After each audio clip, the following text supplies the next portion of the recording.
Hello, and welcome back to the Josephine Project. I'm excited to share something with you this week. As you know, we spent November working on the first draft of the Josephine story, and that draft went out this last month to various readers so that they could go through it and give feedback, and I've been compiling that feedback and am in the midst of working on the second draft.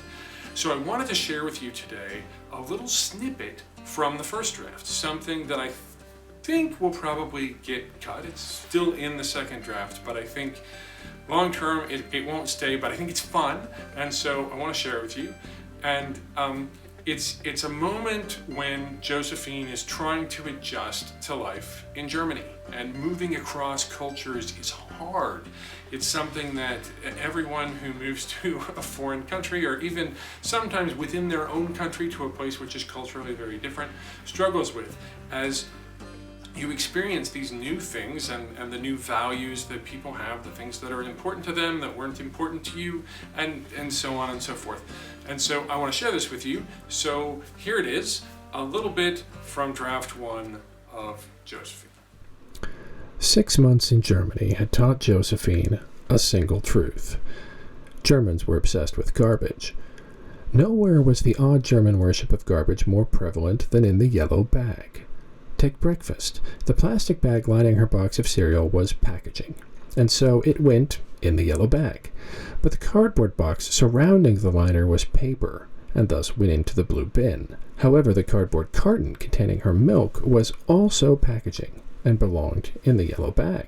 A plastic juice bottle might be packaging, but it could also be a fond bottle that needed to be placed in a special machine at the grocery store. Glass bottles had their own system, needing to be sorted into special bins by glass color, brown, green, or white, except that in many cases the difference between dark brown and dark green was virtually impossible to determine.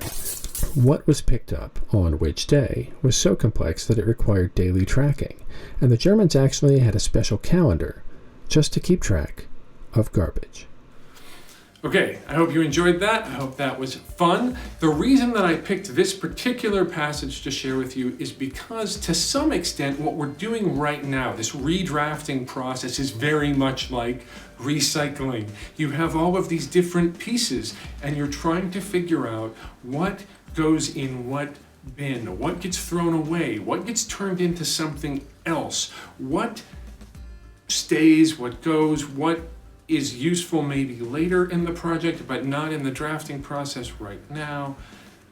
And so you have all of these different bins, and you have these different pieces, and sometimes pieces that look almost identical go in different bins. And it's confusing and difficult and very, very much like the German recycling system. So as you think of us this week, as you think of me, please pray for me that I will put the right things in the right bins, both with my garbage and with the draft of Josephine. We hope that you're doing well. We'd love to hear from you. Comment, write us on Facebook, check in on Twitter, or wherever you are on social media. I think we're there too, probably, hopefully. Send us a note. Let us know that you're following along with the project and that you care. Have a great 2 weeks, and we'll see you in a little while. Bye-bye.